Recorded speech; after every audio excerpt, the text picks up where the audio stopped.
আজকের গল্প বাচ্চা বানর ও কুমিরের বন্ধুত্ব। একবার একটি ছোট্ট বানর নদীর ধারে একটি কুমিরের সাথে বন্ধুত্ব করে।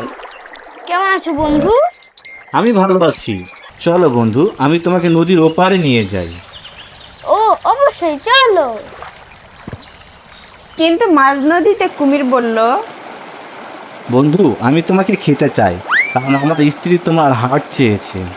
বানরটি তখন চতুরতার সাথে বলল, ও, আমার হাত তো গাছে রয়েছে, আমি ভুলে গিয়েছিলাম। কুমির তাকে গাছে নিয়ে গেলে বানরটি দ্রুত গাছে উঠে বলল, বোকা কুমির, হাত তো শরীরের মধ্যেই থাকে।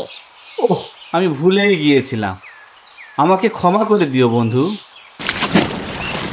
ভালো থেকো বেঈমান বন্ধু।